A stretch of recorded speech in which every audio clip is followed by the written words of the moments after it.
Shiva topic దాంట్లోంచి మీరు కొన్ని రోజులు తొలగించబడ్డారు. అది అది ఎంతవరకు నిజం? స్క్రిప్ట్ రాసేసాను. అతను ఫస్ట్ స్క్రిప్ట్ రాసి ఇచ్చాను. కృష్ణవంశీ అప్పుడు అసిస్టెంట్ నాకు. అంటే అతనికి అసిస్టెంట్, నా స్క్రిప్ట్ ఎవడైతే డైరెక్టర్కి అసిస్టెంటో అందులో ఒకరిని రైటర్ దగ్గరికి పంపుతారు.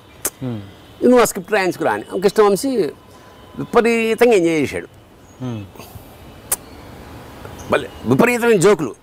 కాలేజ్ కదా, సెటైర్లు అవి వేసా. తీసుకెళ్ళి రీడింగ్ ఇచ్చా. వర్మ స్క్రిప్ట్ మొత్తం విని, ఏంటి ఇన్ని జోకులు ఉన్నాయి అన్నాడు.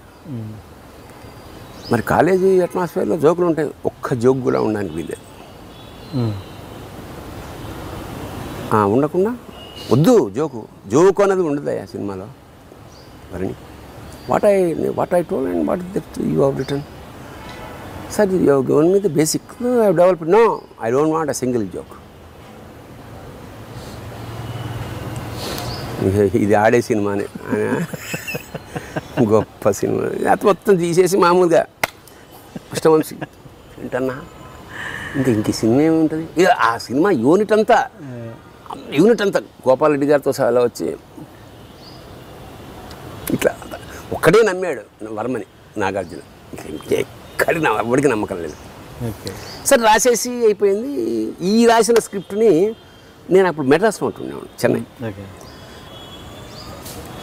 పొద్దున్న సడన్గా నాకు మార్నింగ్ ఫ్లైట్కి రమ్మాలి. నేను యాక్చువల్గా స్క్రిప్ట్ అంతా అయిపోయి రీరైట్ చేసి ఆయన కావాల్సినట్టు అది ఆయన చేతికి ఇచ్చి ఆడాలి. ఈలోగా నాకు మార్నింగ్ ఫ్లైట్కి రమ్మన్నారు. కమ్యూనికేషన్స్ అప్పుడు సెల్లు గొడవ కాదు కదా, ఫోన్లు. నేను నా మిత్రుడు ఒకడు సివిఎల్ నరసింహారావు అని నటుడు, చిన్ననాటి వాడు, అడ్వకేట్. వాడికి కవర్లో పెట్టి ఇచ్చి, నువ్వు అన్నపూర్ణ స్టూడియోస్లో ఇచ్చానని చెప్పి ఇచ్చేరా నువ్వు. వర్షం, వర్షం. సరే నేను ఇచ్చేస్తానులే రేపు అన్నాడు. నేను మార్నింగ్ ఫ్లైట్కి వెళ్ళిపోయా. వీడు మర్నాడు తీసుకెళ్ళి కార్లో వెళ్ళి ఇచ్చేసాడు. అంతే. మళ్ళీ నాకు ఫోన్ లేదు. బాగుందేమో, మళ్ళీ ఈ ఫోన్ ఎందుకు అనుకున్నాను. అంత అయిపోతులే కదా, బాగుంది, నచ్చి ఉంటుంది. సినిమా షెడ్యూల్ ప్రారంభం శివాఠ్యం అని చేయంతో ఒక పెద్ద బోర్డు, నా పేరు లేదు. ఏది ఎప్పుడు సినిమా అనౌన్స్మెంట్ అవుతుందిగా, శివ అని చైన్ తోటి ఎర్రగా, పేరు లేదు నాకు ఇక్కడ. నాకు కొంచెం ఇదేంటి ఇంత కష్టపడి రాసి. నిజానికి కష్టపడి అనేది అది నేను ఆ క్రెడిట్ నేను తీసుకోకూడదు. నేను కాదు, వర్మతో సినిమా చేసిన ఎవడు ఏ క్రెడిట్ తీసుకోవడానికి లేదు. అన్నీ హాయి చెప్తాడు, చెప్పేస్తాడు అతను. సరే టీకే ఎట్లా నేను చెన్నైకి వెళ్ళిపోయా. నాగేశ్వర కోడేట్ నాకు ఫోన్ చేసి, ఏమైనా సినిమా మొదలవుతుంది నెక్స్ట్ వీక్, మళ్ళీ రాలేదు, నేనేం చేయనే, వాళ్ళకి రెస్పాన్స్ లేదు, అది ఏదో ఆయనకి కొంచెం అలిగాడు ఏదో విషయం, ఆ విషయం నాకు తెలీదు, అందుకని మధ్యలో వేరే వాళ్ళని కూడా పిలిపించాడు అవి ఇవి. సరే ఇప్పుడు ఏం చేయమంటున్నాను, ఒక్కసారి హలో అని ఈ ఊళ్ళోనే ఉన్నాడు. నేనడం ఏంటే, నేను నా పని నేను చేసాను కదండి, అవన్నీ ఎందుకు ఇండస్ట్రీలో ఉంటూ. అను పెద్ద డైరెక్టరు, అతను ఫస్ట్ టైం అంత పెద్ద డైరెక్టర్ అవుతే అట్లా ఆ టైపు, పెద్ద కంపెనీ కదా. సార్ తప్పేమని ఫోన్ చేశాను, ఎత్తాడు. భరణి ఏంటి చాలా రోజుల తర్వాత, అది నేను అనాల్సింది మీరు అన్నారేంటి. సరే ఠీక్, ఎప్పుడు అట్లాగే ఉంటుంది, రివర్స్ బ్యాచ్ కదా. అంటే అవన్నీ గుర్తులు, ఇవి కూడా గుర్తుండవు అతనికి, అది గమ్మత్తు. ఏంటి అన్నాడు ఫోన్లో. నేను ఇమాజిన్ చేయగాడు ఆయన ఎలా అంటున్నాడు. సార్ సినిమా ఎప్పటి నుంచి, నెక్స్ట్ మీకు స్టార్ట్ అవుతుందిగా. అట్లా మంచి సార్, ఇక్కడ కాస్ట్యూమ్ కొనడానికి వచ్చాను. నెక్స్ట్ సినిమా అంటే క్షణక్షణం, ఇదే సినిమా నెక్స్ట్ స్టార్ట్ అవుతుంది, దాని కాస్ట్యూమ్ కొనడానికి చెన్నై వచ్చాను. సరే సార్, అయితే ఎక్కడున్నారు? నాన్న శాలిగ్రామంలో ఉన్నాను సార్. ఈవినింగ్ ఫ్లైట్ నాకు 7 o'clockకి, అదే ఈవినింగ్ ఫ్లైటు. వస్తే 5 గంటలకి మీ ఇంటికి వస్తాను, ఎక్కడ అడ్రస్ అన్నాడు. మీ వాళ్ళకి తెలుసునండి కారు వాళ్ళకి. ఉత్తి తీసేది కంటిన్యూ తుడుస్తున్నాడు. కానీ చెప్పాం కదా అతను అబద్ధం ఆడని. కట్ చేస్తే 5 గంటలకి కారు ఉంది ఇంట్లో. మా ఆవిడేమో పూరిటికి వెళ్ళింది, లేదు ఒక్కడనే. నాకు అప్పుడు అసిస్టెంట్ కూడా లేరు అనుకుంటా, అప్పుడు లేడు. వచ్చాడు, టీ కావాలే, నేనే పెడతాను, నాకు మంచి, నేనే వెరీ గుడ్ కుక్. చాయ్ పెట్టి అక్కడ కూర్చున్నాడు, ఇక్కడ కూర్చోడు. ఏంటి సార్, అదే భరణి నేను తీసేసాను, తెలుసు నీకు తెలుసా అన్నాడు. అవును సార్. సంతోషించాను. ఎందుకు తీసేసానో తెలుసా? తెలుసు sir. First thing, script is God. Script అనేది చాలా ఇంపార్టెంట్ సినిమాకి. అలాంటి స్క్రిప్ట్ నువ్వు ఎవడో ముక్కు ముఖం లేని వాడితోటి నాకు హ్యాండ్ ఓవర్ చేయాల్సిన నా స్క్రిప్ట్ని నువ్వు ఎవరితోటో థర్డ్ పర్సన్ ఆడెవడనే పంపించావు. First mistake. అవునా కాదా? Mistake sir. నాకు తెలుసు దాని ఇంపార్టెంట్, నాకు తెలుసు. అది కారణం, నేను మార్నింగ్ ఫ్లైట్కి వెళ్తున్నా, వర్షం, మరో గచ్చంతం లేదు, కారు ఉన్న ఫ్రెండ్ ఆడొక్కడే, దాన్ని తడవకుండా కవర్ వేసి పంపాను. But still sorry for that. ఏదో చేసి రాత్రిలో ఇవాళ అప్పుడు ఈ ఫెసిలిటీస్ ఏం లేదు, సరే వాటెవర్, మీరు క్షమిస్తే క్షమి. 2, ఈ కథని నువ్వు how dare that you told the story to mister Ravikishore of Sevanthi movies. ఎందుకంటే సెవంతి మూవీస్ నాకు ఆస్థానా సినిమా కంపెనీ, అక్కడే ఉండేవాడిని ఎప్పుడు. నేను that is not true sir, because I'm a professional writer. Ladies tailor కదా, నేను అక్కడ రాసుకుని ఇక్కడికి ఎట్లా చెప్తే ఇంకో కంపెనీకి ఎట్లా బతకగలను అసలు అట్లా? ఇప్పుడు అప్పుడే ఇది 15వ సినిమా నాకు. నేను అక్కడ కదా ఇక్కడ డైలాగ్ అక్కడ చెప్తే ఎట్లా సర్వైవ్ అవ్వగలనా? First point. 2వ పాయింట్, అసలు మన సినిమాలో కథ ఉందా సార్ అన్నాడు. అదే ఇన్సిడెంట్లు, మంచి స్క్రీన్ ప్లే, ఒక అని నా పైన చూసి, నా పైన శ్రీదేవి బొమ్మ ఉంది.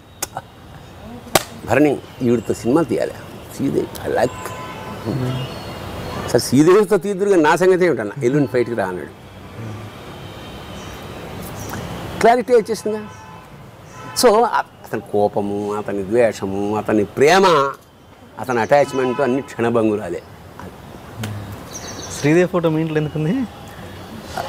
ఆర్టిస్ట్ పెట్టుకున్నాం, ఏదో క్యాలెండర్ వచ్చింది పెట్టింది. అది చూసారా, ఇది కార్యకారణ సంబంధం. అసలు నేను పెద్ద శ్రీదేవి ఫ్యాన్ ఏం కాదు. శ్రీదేవి అందరికీ ఇష్టమో, నాకు ఇష్టమో, ఏ టపాకాయలు అప్పుడు ఉంటుంది కదా పెట్టామన్నమాట కొత్తగా.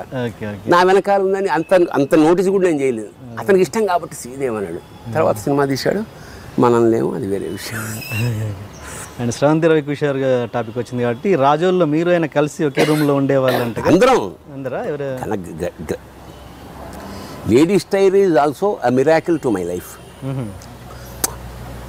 మా గురువుగారు రాళ్లపల్లి, అప్పటికి నేను ముగింపు లేని కదా నాటకం రాశాడు రాళ్లపల్లి గారు. అది దాన్ని సినిమా చేద్దామని కోరిక. ఎప్పుడు సెలవులున్నా, నా ఉద్యోగం లేకపోయినా అక్కడికి వెళ్ళి కూర్చుంటుండే రాళ్లపల్లి గారి ఇంట్లో. It's my house. సో అక్కడ మంచిగా వేళకు అన్నీ అయిపోతుండేవి కదా హాయిగా. ఏమైనా నువ్వు ఇంత మంచి రైటరు కదా నువ్వు, ఒకసారి వంశీని పరిచయం చేస్తా, శివాణ్ణి పరిచయం చేస్తా అంటుండే. ఒకసారి క్రాంతి కుమార్ని పరిచయం చేస్తా అన్నాడు. క్రాంతి కుమార్ సార్ పైన ఒక మేడ మీద ఇలా కటకటాల దాంట్లో ఇట్లా తిరుగుతున్నాడు అన్నమాట ఆయన. చూస్తుంటేనే పుల్లే ఉన్న నాకు వద్దు సార్. అప్పటికే ఆయన మీద రాక్షసుడు అని అవన్నీ తర్వాత చాలా క్లోజ్ అయ్యాం, అది వేరే విషయం. నాకు వద్దు సార్. వంశీ ఎందుకు? వంశీ చాలా పెద్ద డైరెక్టరే. సరే ఓకే చలో. పక్కనే వాకబుల్ డిస్టెన్స్లో ప్రసాద్ ల్యాబ్లో నేను వెళ్ళాం.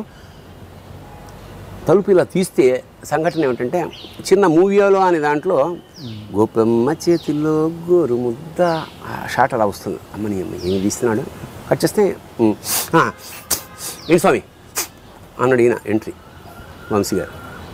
మా వాడయ్యా భరణి రచయిత. అలాగా ఏంటి సార్, నెక్స్ట్ సినిమా తీస్తున్నాను, నేను కామెడీ ట్రాక్ చెప్తాను, టీ బట్ రాయ అని. రైల్వే బ్యాక్డ్రాప్, మేము రైల్వే ఫ్యామిలీ, అది ఆయనకు తెలీదు. రైల్వే బ్యాక్డ్రాప్, కామెడీ ట్రాక్, ఇది క్యారెక్టర్స్. నేను ఇక్కడే ఉంటా 1 వీక్, నేను వెళ్ళే లోపల మీరు 7 days ఓకేనా వెళ్ళిపోండి అన్నాడు. అంటే ఇంకెందుకు అయిపోయింది కదా, ఇటు అయిపోయి ఉంటుంది కదా అతను కూడా. అంతా నాకు అన్నీ విచిత్రాలే జరిగినాయి నా క్యారెక్టర్స్. నేను వచ్చేసాను. నేను చాలా స్పీడ్ రైటర్ని, ఫాస్టెస్ట్ రైటర్ అన్నమాట. అంటే నేను మొత్తం సినిమా 3-4 రోజుల్లో రాసేస్తాను. అయితే దాని గురించి 10 రోజులు ఆలోచిస్తాను. స్క్రిప్ట్ చూశాను, ఫ్యామిలీ రైల్వేస్, ఈ పట్టాలు చూడడం, టపా 7 సీన్లు రాసేసి సాయంత్రం 5ంటికి ఛాయ్ తాగే టైంకి వెళ్ళిపోయాను. ఏమైంది ఏమంటావుటా అన్నాడు. రాసేసాను సార్. రాసేవా ఆపే చదువు అన్నాడు. చదువుతుంటే ఇంకా విరగబడి నవ్వాడు. అంతా ఇంత అమ్మా అదే నువ్వు రైటర్వే, నెక్స్ట్ సినిమా నువ్వే రైటర్, ఫోన్ చేయి అర్జెంటుగా, అడ్వాన్స్ ఇప్పించే, ఈ టైప్లో ఉంటుంది అతనిది. అయిపోయింది ఆలాపన సినిమా.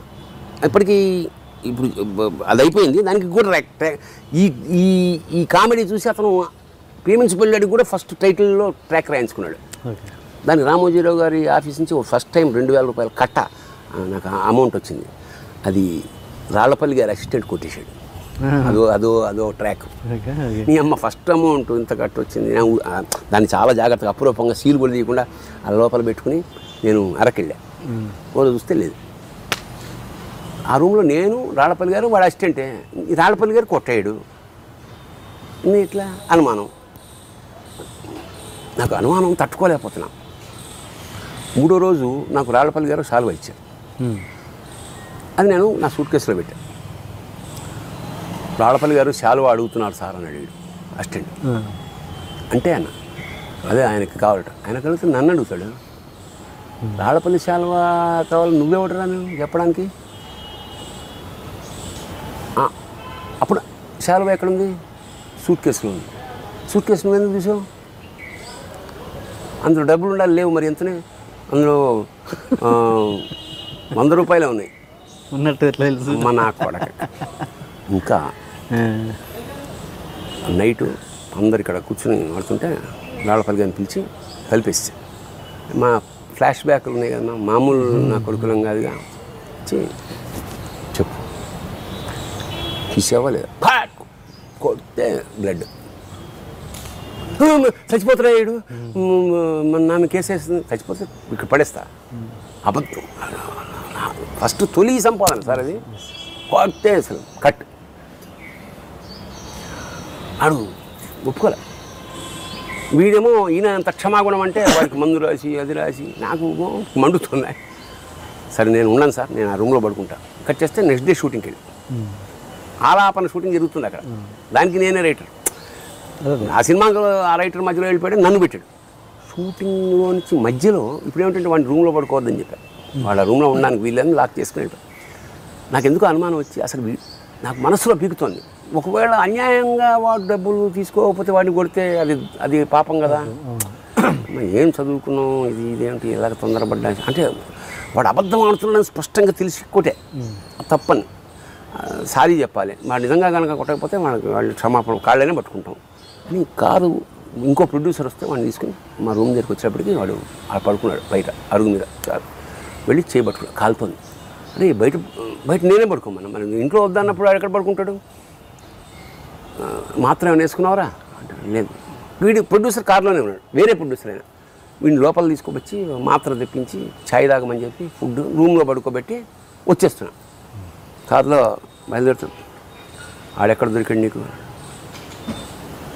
ఏ అన్న, మా ఆఫీస్లో టీవీ కొట్టేశాడు అని చెప్పి. నాకు ఓహో అయితే వీడు ప్రధానంగా వీడు బేసికల్గా దొంగ అయిందా? సరే వాడిని రాళ్లపల్లికి చెప్పాను. ఎందుకు సార్ కట్ చేస్తే నా జీవితంలో టెన్షియస్ క్రాంతి కుమార్ దగ్గర బాగా పరిచయం అయిన ఒక నైటు 11 గంటలకి నన్ను దింపమని ఒక ట్యాక్సీలో పంపించాడు క్రాంతి కుమార్. సరిగ్గా బ్రిడ్జి మీద వెళ్తున్నా. ఏంటో నీ పేరు అన్నా. నేను మీకు తెలుసు సార్ అని తిరిగి ఈడు 11 గంటల చీకటి బ్రిడ్జి మించి ఇలా పెడుతూ మెల్లిగా వర్షం పడుతుంది. ఏంటో నీ పేరంటే నేను మీకు తెలుసు సార్. జజ తిరిగాడు. నాకు నోట మాట్లేదు. ఆయన కొట్టిన షాట్లు అవన్నీ పడుతున్నాయి. ఇంకేం మాట అట్లా అట్లా ఇన్సిడెంట్స్ అన్నమాట. అట్లా అంచేత ఇప్పుడు ఎక్కడికి వచ్చినాం, ఎక్కడి నుంచో ఎక్కడికి వెళ్ళాం. 7th movies Ravikishore. అంచేత మేము ప్రతి సినిమాకి గ్రూప్ ఆఫ్ పీపుల్ ఒక చోట పడుకునేవాళ్ళం కాగా అందరం. అంటే 7th మూవీస్ ఆఫీసు నాకు సీతారామ శాస్త్రికి ఒక స్వర్గం. అక్కడే మొత్తం ఫుడ్ పెళ్ళయ్యే వరకు ఇంచుమించు అక్కడే ఉన్నాం అతను నేను కూడా. ఇట్ వాజ్ సో హ్యాపీ అండి. అంచేత మాకు ఎవడేమిటి అట్లా ఎవడు ఏ పని చేస్తున్నాడు. నేను రైటర్గా ఉన్నప్పుడు నేనే మేకప్, నేనే అన్ని అంటే సూపర్వైజ్ చేస్తుండేవాడు. కాస్ట్యూమ్స్ నేను ఈ డ్రెస్ ఉండాలి, ఈ కలర్ ఉండాలి, ఈ సెట్ ఇంకా. అంటే మాకు అలా ఉన్నంతకాలం సినిమాలు బాగా సక్సెస్ అయింది. కనుక మహాలక్ష్మి రికార్డింగ్ డ్యాన్స్ వారసులు వచ్చాడు. ఈ పని ఆ పని అని కాదు. I use to do every department. అది భవిష్యత్తులో నాకు దర్శకత్వానికి